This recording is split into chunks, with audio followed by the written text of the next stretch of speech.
What? Dude, you love cardigans? Yeah. Yeah, you. All right. Um, let's talk about soccer. Football. In light of the World Cup. There will be a couple little different instances mixed in here, but we'll talk about soccer, football, World Cup, whatever. I started playing when I was 4 years old. I got pretty good. We lived in a larger city when I was in third grade. In third grade, we lived in a larger city, and I know I was super, super excited because I finally got the opportunity to try out for this classic travel team or whatever. It was competitive. I was gonna make it up. We moved.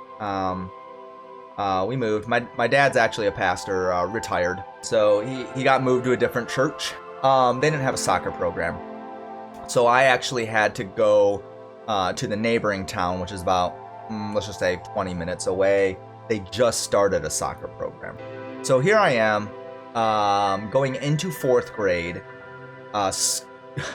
scoring like 10 to 15 goals. So they moved me up to middle school.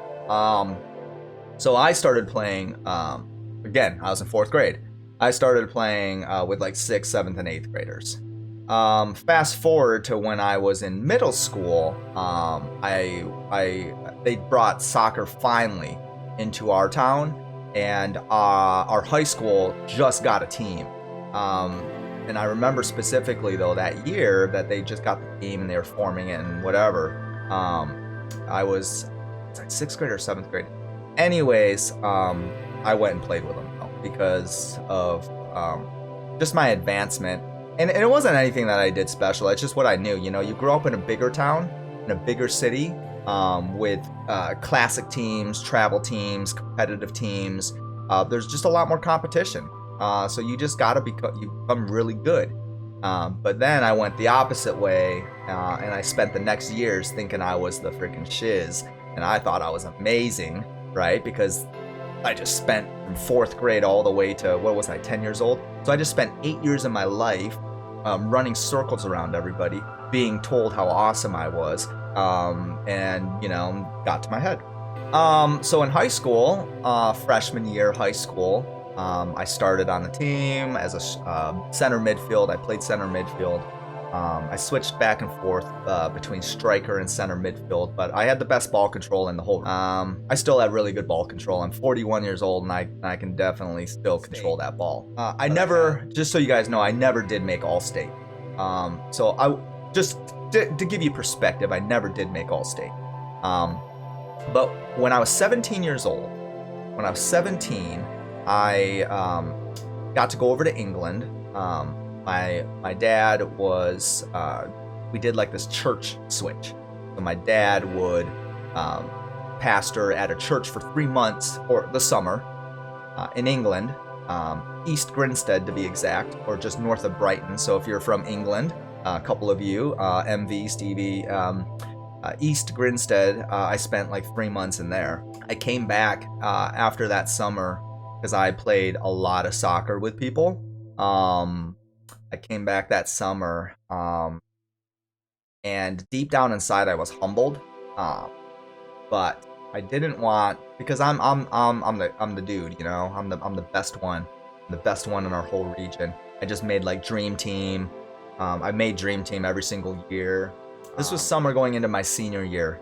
It was projected that I was to make All-State. I was one of the best players, definitely one of the best in the region. But definitely one of the better ones in the state. Now, mind you, I didn't have big colleges looking at me. I actually didn't really have any colleges looking at me because we're a small town, not a big program. So when I'm telling you I'm one of the best in the region, I'm one of the best in the region in our classification of small towns. So I wasn't like one of the best in the region with big schools. All right. My point is, though, is that I came back really arrogant. I thought I was the man. I thought I was awesome. And I fell flat on my face. I was a big jerk that year too. I would like elbow people. I'd kick them when they're down. I'd purposely like undercut people. I really tried. I was really rude, man. I really tried to injure people. I really tried to just be. I was a big jerk, man. Like when I tell my wife these stories about back then, like, dude, I would have never freaking even said hi to you if I knew that's how you were. And you know, I get it, and I'm not ashamed because now I can tell this story and encourage others. Like, don't ever get caught up in yourself like that. That's so ridiculous. If you think you're good at something, you're not. Well, let me put it this way. If you think that you're one of the best at something, you're not. I realized that when I went to England and I just played a bunch of recreational whatever. And, you know, here I am. I'm 17, right?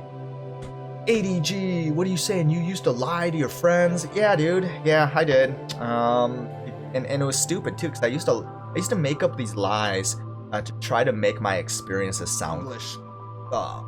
Division 4 pro amateur 16, 17, 18-year-olds. Oh, by the way, this was World Cup 1998, right? And so this was when Michael Owen, this is when David Beckham, he hit that amazing free kick. I remember, I'm going off on a tangent now. He freaking hit that shot. Also, side note, I got to go to France that year too, or that summer too. And that's when I really started liking Zidane. I was a huge French fan.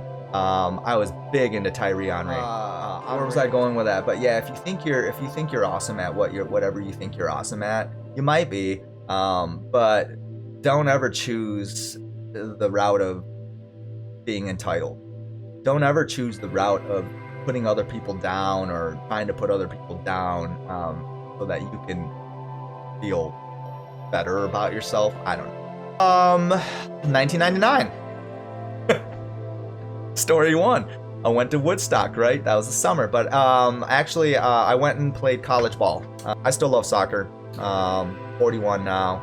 I play in an over 40s outdoor team. I am the starting striker. I'm not arrogant. Nope. I'm not a jerk. I just really enjoy playing.